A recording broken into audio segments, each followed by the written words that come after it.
Welcome to SB&M is Here, the State Bar of New Mexico's official podcast. In this series, we'll discuss topics such as professional development, tools of the legal trade, and mental and professional well-being.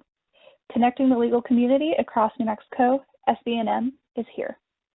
Hello, everyone. Welcome back if you listened to our first episode regarding COVID-19 being a forced life transition for our legal community. If you are a new listener, welcome to SB&M is Here. If you haven't listened to the first episode, it and all episodes will be available on the listening platforms of Spotify, iTunes, Google Play, and YouTube.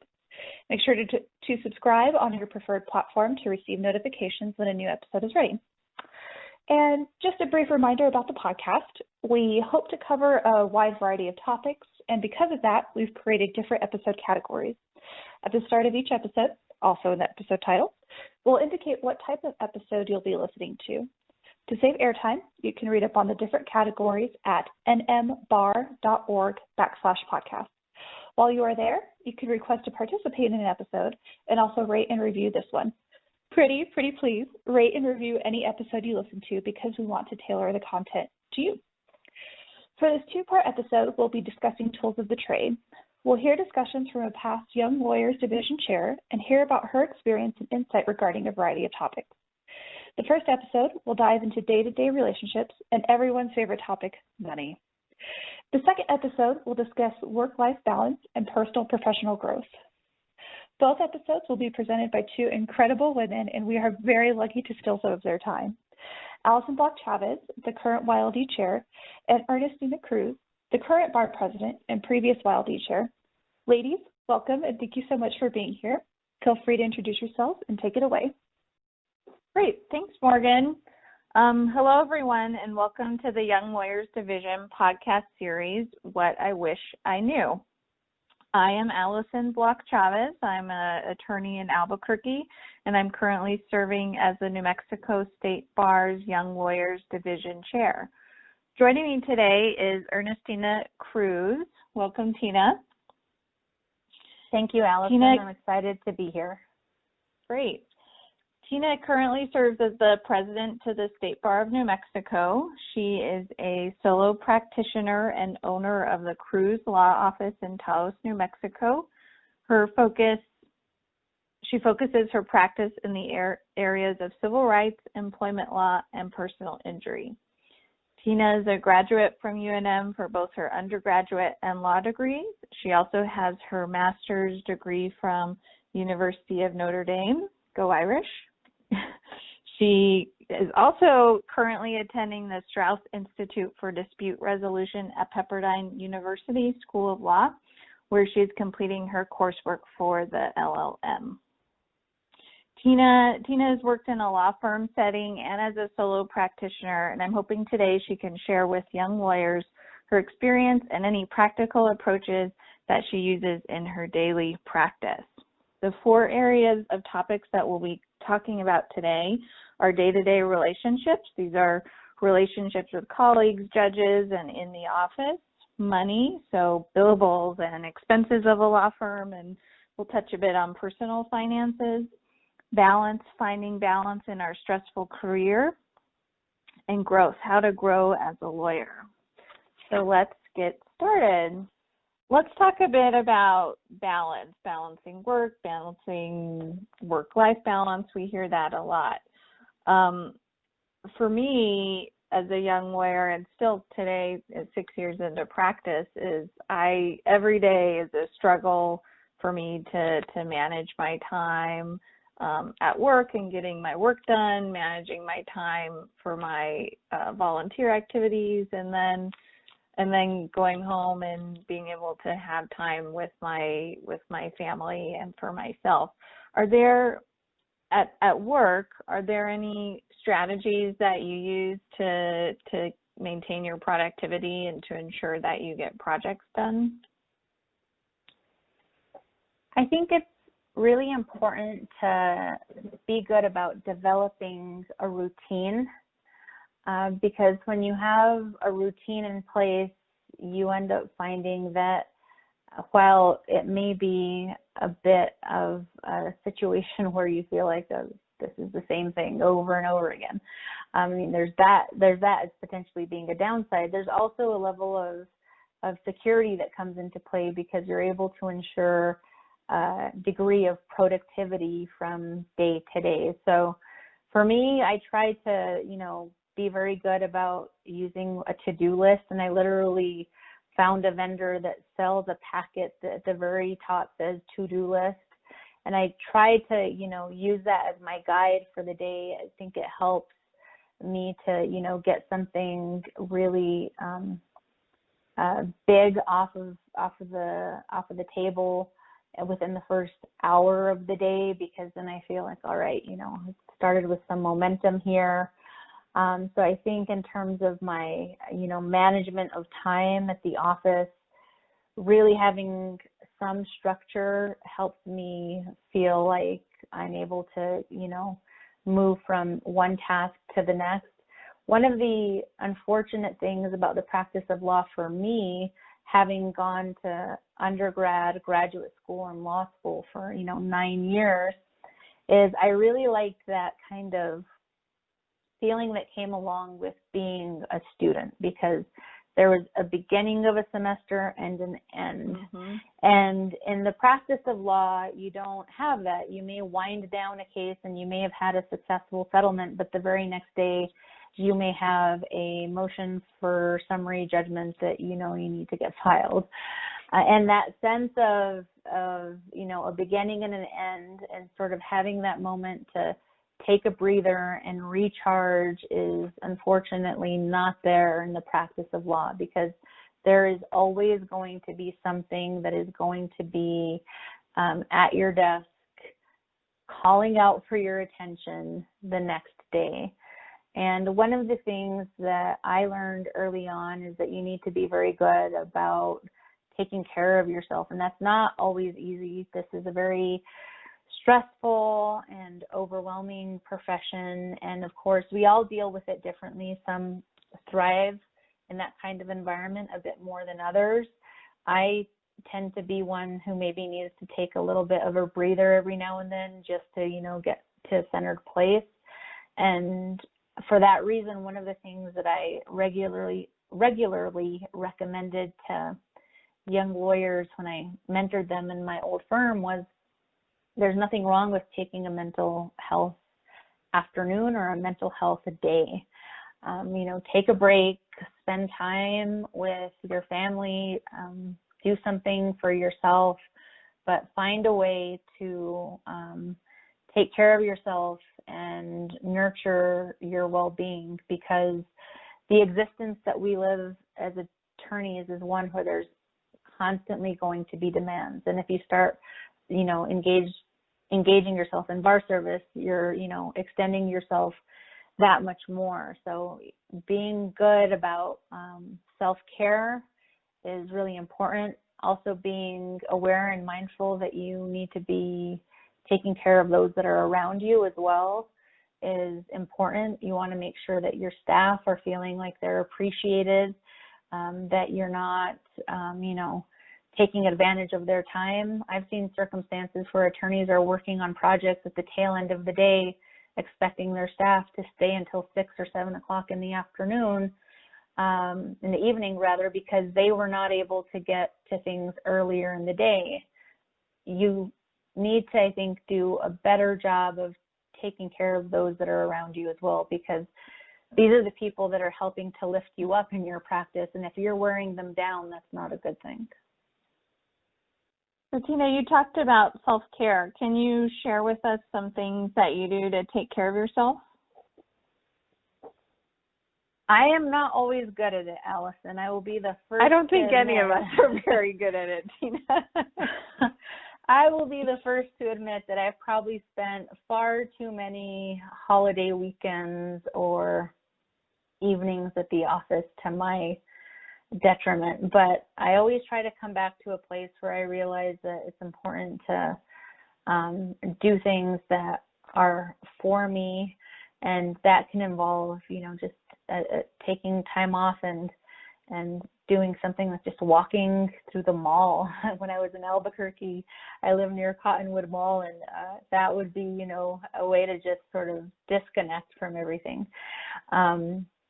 One of my senior partners in my past life as a civil defense attorney said, "You're going to be an attorney 24/7. You should always have that hat on."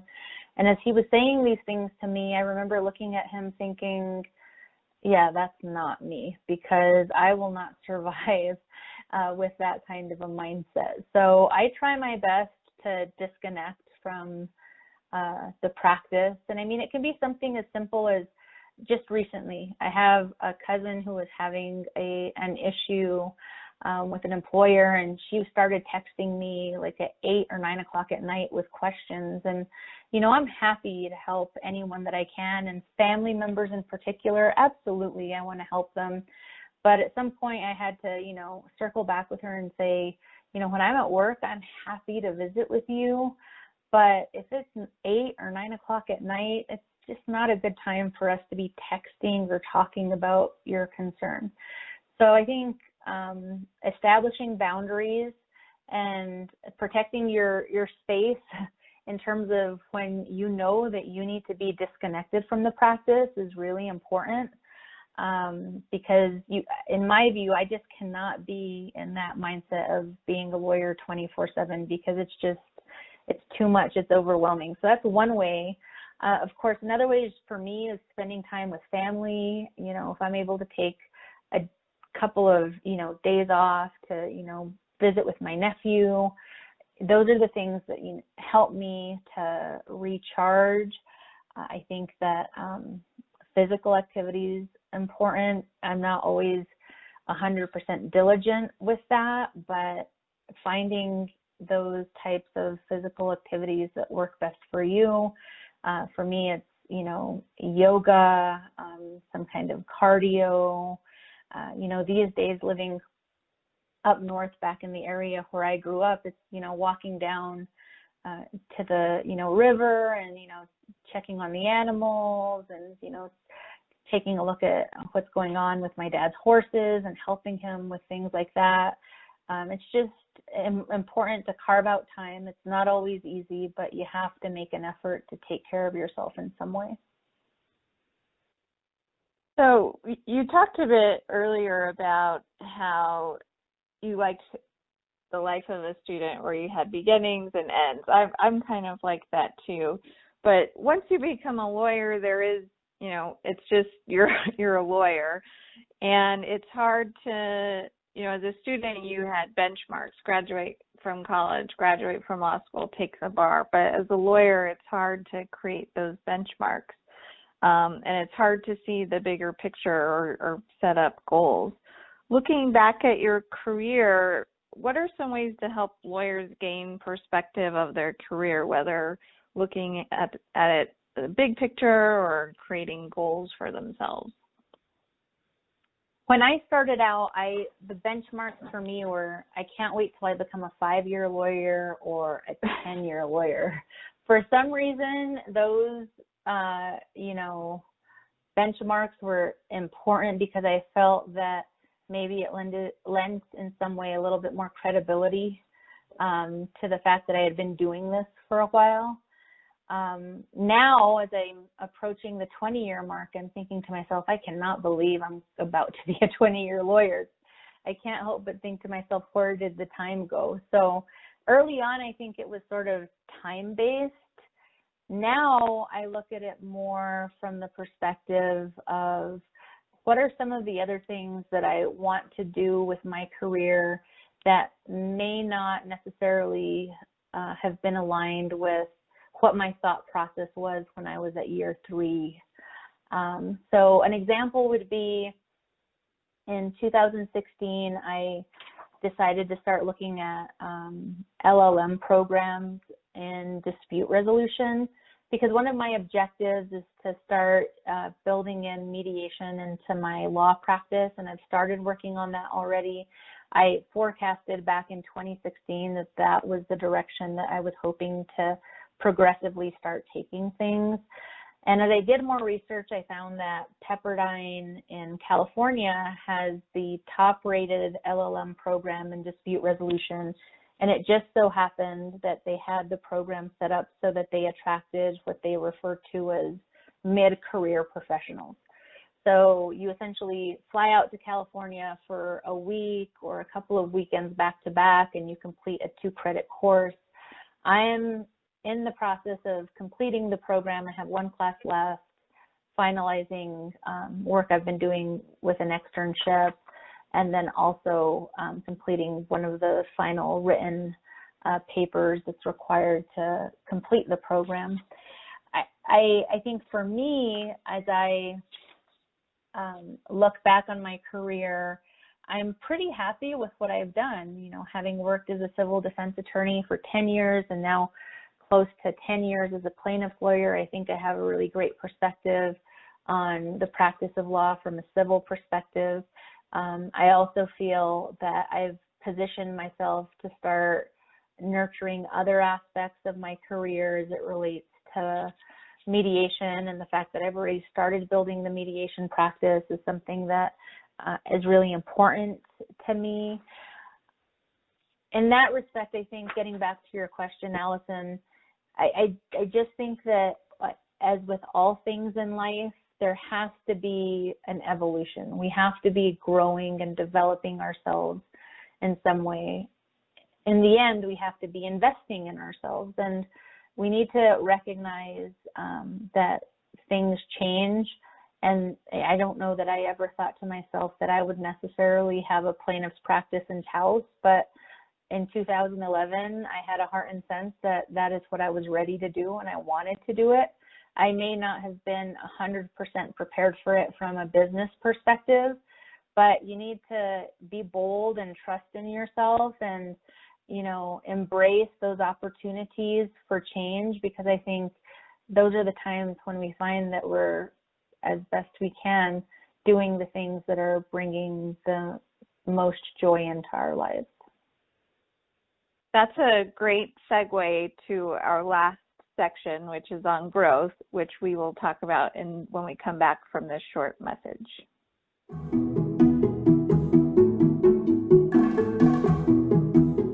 The Young Lawyers Division is seeking recommendations for exceptional New Mexico young lawyers to feature in our new YL Spotlight series.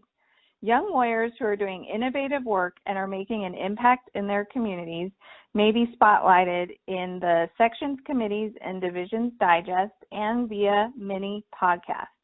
If you have a recommendation for our YL Spotlight, please email yldchair@nmbar.org with the exceptional lawyer's name and what they're doing in their community.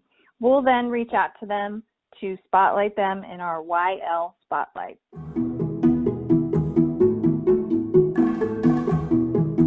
Tina, I think I agree with you that your law career just kind of evolves, and it's hard to forecast it and set it on stone, but there could be times where you set benchmarks.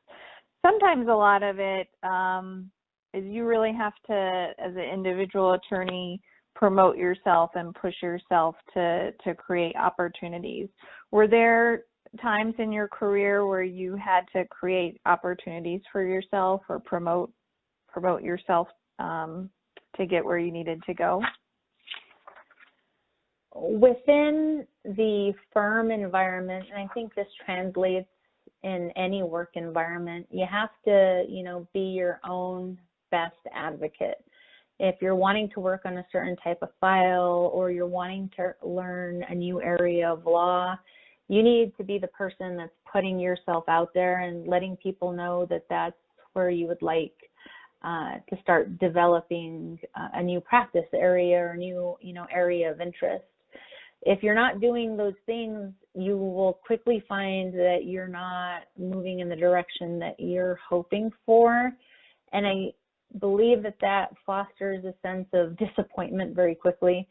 My office is not, doing what I'm hoping they would for me. And then you start thinking about other places. But if you carry that lack of promotion with you, you're going to find yourself very quickly in the same place you were at the prior office that you may have been working at. So you need to be good about expressing yourself and letting people know what you're interested in, or even, you know, explaining what you might not be interested in. And if that's a work environment that's not working for you, recognizing that early on and start making decisions where you're going to be able to find a place that perhaps is going to be a better fit for you. I'll be the first to admit, Allison, that I am not very good about vocally self-promoting. That's just something that's not necessarily in my wheelhouse. What I'm good at, I think, is maybe identifying areas within which I can be of service in some way. So in my career, I've been a member of the board for the Hispanic Bar Association, the Women's Bar Association, the State Bar, and also ABA-related activities. One of the interesting things about the ABA is every time you go out to some kind of ABA event, they always have some kind of networking component. And networking is, you know, touted as an important way to get your name out there. For me, that is 100% uncomfortable. I do not gravitate to those events or receptions. When they are kicked off, I'm the first one that's scurrying to the door. So I think I have instead chosen to understand what my comfort level is, and I've accepted that I don't need to apologize for it. So when working to promote myself, I may do it maybe through more reserved means. Of course, that's not to speak ill of those who thrive in networking type settings. It's just not something that makes me comfortable. But I've found that, you know, finding those areas where I'm able to promote myself, and it may be more from a service-based orientation, is something that still can be effective.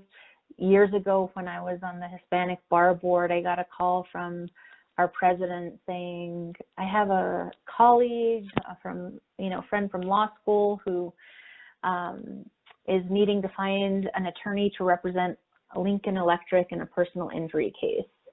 And immediately I was just thrilled to hear that, because Lincoln Electric is a manufacturer of welding products, and my dad was a welding instructor. So we ended up getting the case, and the billable rate was an amazing one. So of course the senior partner was happy that I was able to bring in this client. The highlight of all of that, Allison, is that when we were doing discovery, we flew out to Cleveland, Ohio, and we got a tour of Lincoln Electric's manufacturing facility.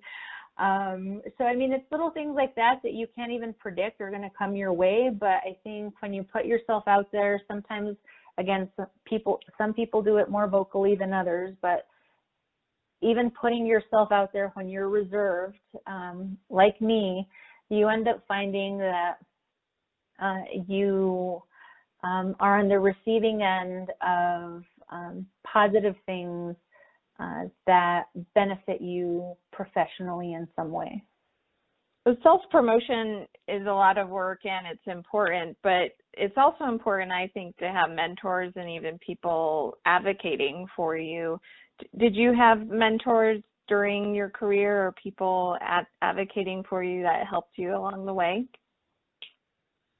I did, and I think that mentors are critically important. It's helpful to have mentors within your work environment, but also externally, because they help guide you along the way. More importantly, they provide encouragement and support in a profession that can at times feel like it is exhausting and overwhelming. When I first started as a law clerk at Sheehan and Stelzner, the law clerk mom, that's how we privately referred to him. He was he was Ray Vargas, and he did feel like he had sort of this like mom type of role where he was having to hold all of our hands and console us and guide us. He was really fantastic. He was a tremendous resource, and to this day continues to be a mentor for me. He taught me about all things related to the practice, how you go about asking for work from partners, how you balance your workload, how you bill, and generally how to thrive and be of service in the legal profession. The attorney who supervised me at my firm, the firm that I worked at for 9 years, she was terrific. She was Nicole Workmeister, and without knowing, she planted the seed for my future state bar service. She was a past YLD chair, and it's through her that I learned that there's value to state bar related activities. And it wasn't until another 5 years after I first met her that I first reached out to the state bar asking to be appointed to the Committee on Women in the Legal Profession and the Committee on Diversity in the Legal Profession. And that's really where I started with the state bar, and eventually got connected with the Young Lawyers Division and, you know, the sections of the state bar, and eventually moving up the leadership track for the state bar as well. So you really don't know sometimes how mentors are going to help guide you in a particular direction. I think you just look at it from the perspective that you're open to whatever energy they're bringing into your practice, and you end up finding that in some way they're going to carry you through situations and help define what your practice is going to end up looking like. Circling back to Ray, when I opened my office in 2011, I immediately realized that the existence of the sole practitioner is a lonely one, because suddenly you find yourself alienated in a firm environment. I could walk down the hall and visit with a partner. I could talk to my paralegal, to associates about cases, and suddenly I found myself in an office initially all by myself until I hired my legal assistant, and there wasn't somebody there that I could turn to when I had a question about practice or just, you know, how I might want to approach a situation in a particular case. Thankfully, Ray was there for me, and I could reach out to him by email, and he'd, you know, quickly get back to me. He early on told me, you know, there's this whole group that's there to provide you, you know, support in the New Mexico Trial Lawyers Association.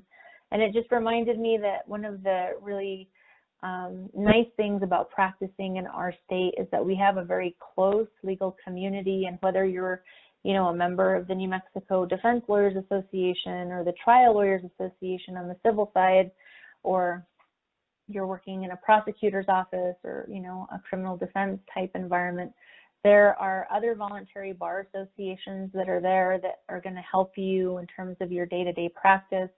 From a state bar perspective, I can certainly say that the Board of Bar Commissioners has become a family of sorts for me as a sole practitioner, because there's an ability to be able to interact with a group of attorneys who are trying to do good things for the profession.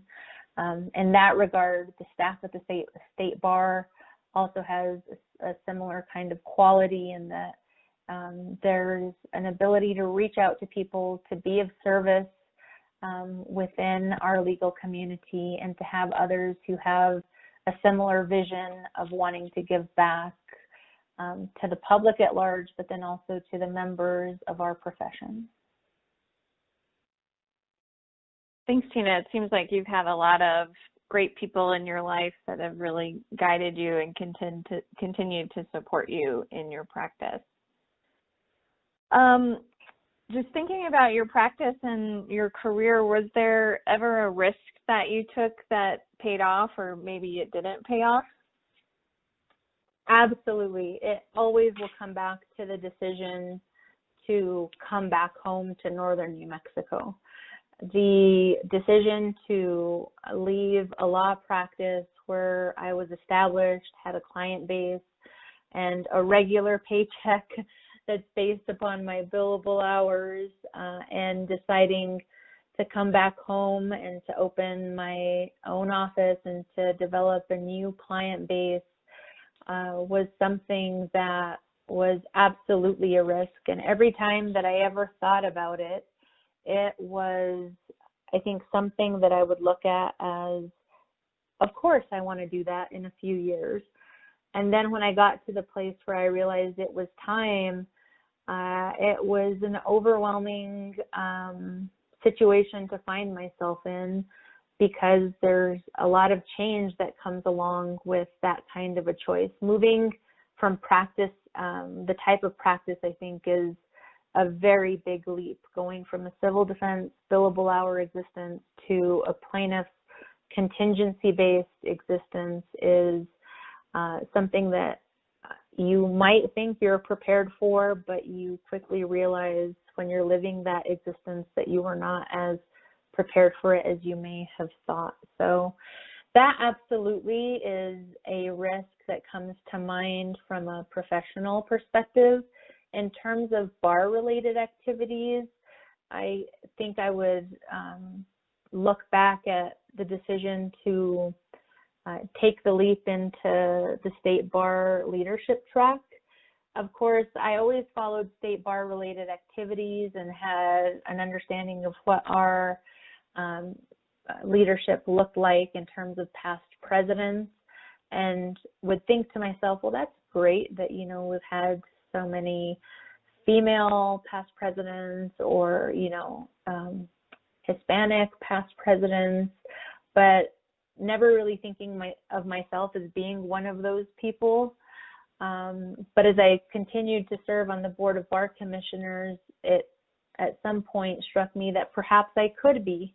And I'm thankful for the opportunities that came my way and the support that was offered by the presidents that came before me, individuals like Brent Moore in Santa Fe, Scotty Holloman down south. Both of them were just so encouraging when they were serving as president, and I was a mere member of the Board of Bar Commissioners, and really helped me start thinking about potential leadership.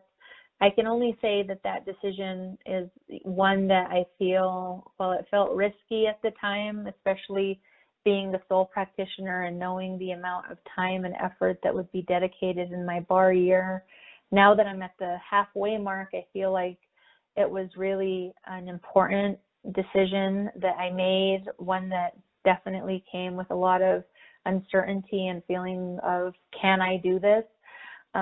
But one that I think has allowed me to recognize some areas of strength within myself, and also the importance of being able to work collaboratively with others for a common goal.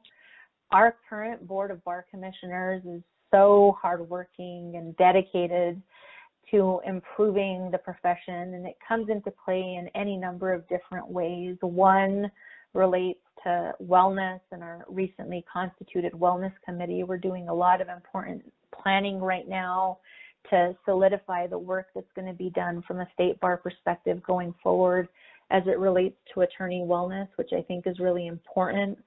The, you know, area of diversity, I think it always in the state of New Mexico should be at the top of the list of things that we are paying attention to, because we're one of those unique jurisdictions, Allison. I can go to ABA events in my past work with the Board of Bar Examiners when I would attend National Conference of Bar Examiners events. Every time the New Mexico table was filled, I can tell you that that was the most diverse table that you would find in any banquet room.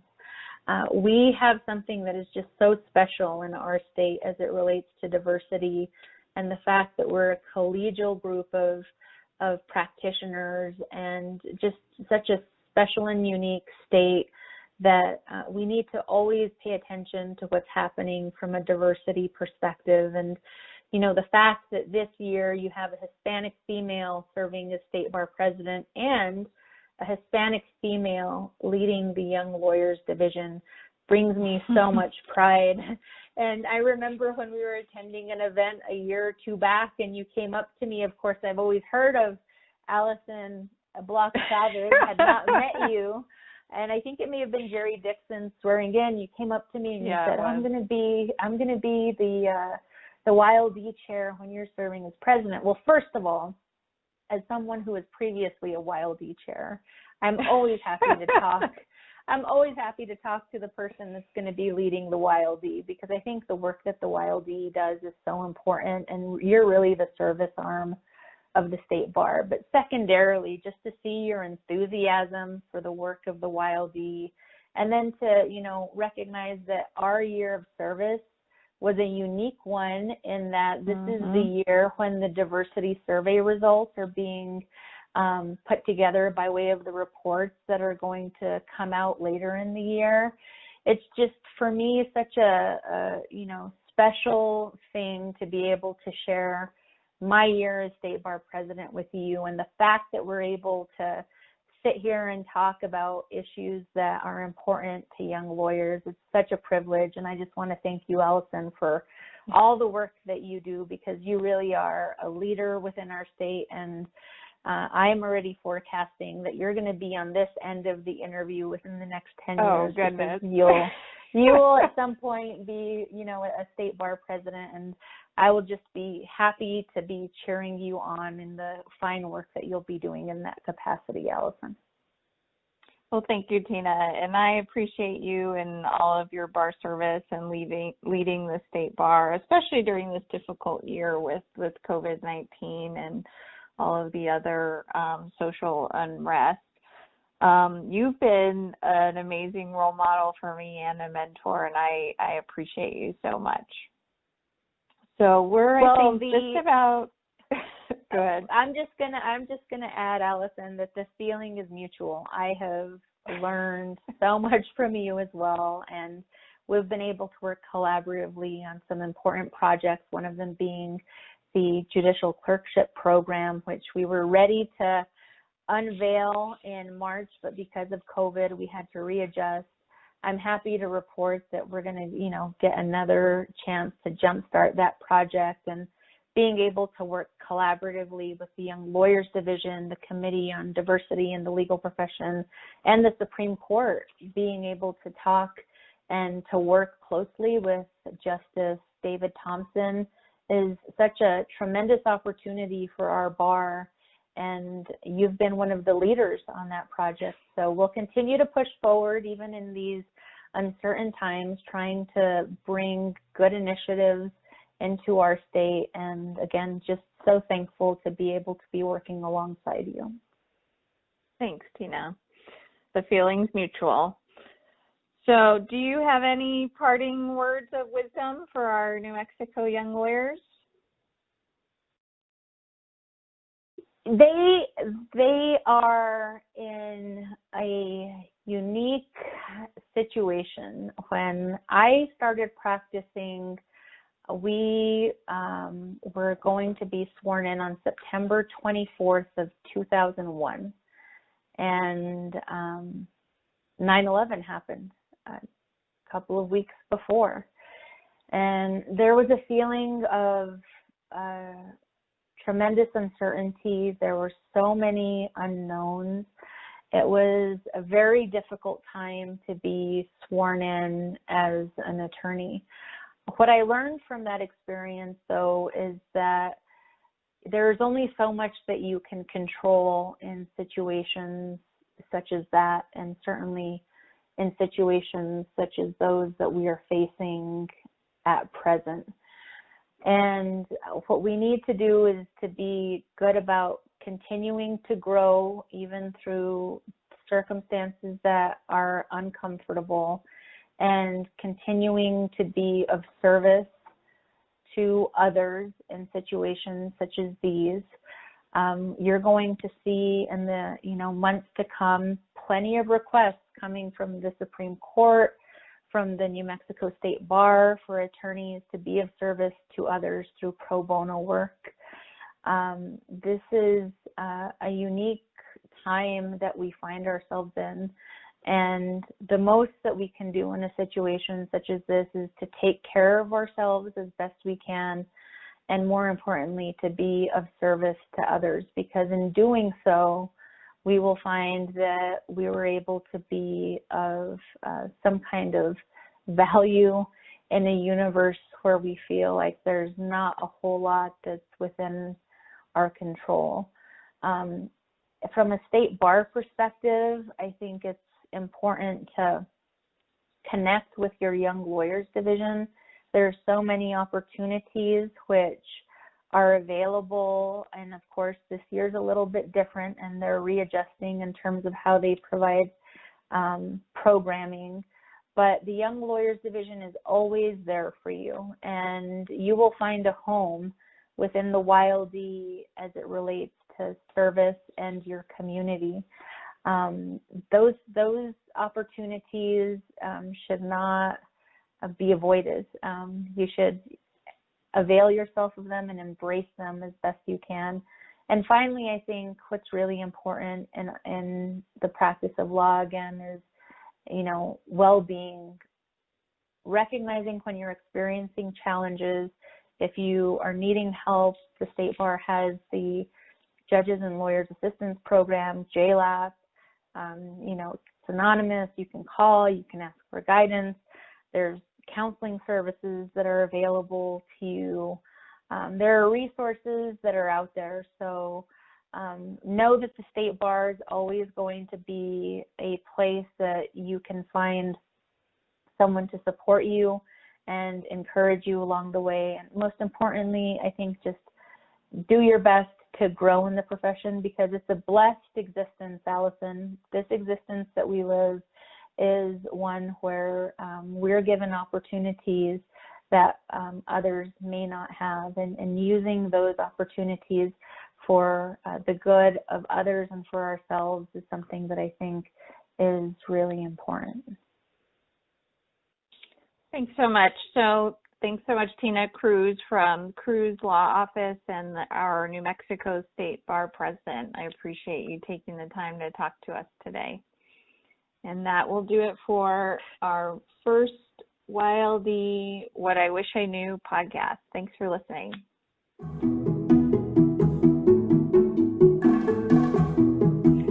Thank you for listening. This episode was produced by the State Bar of New Mexico's Member Services Department and Young Lawyers Division.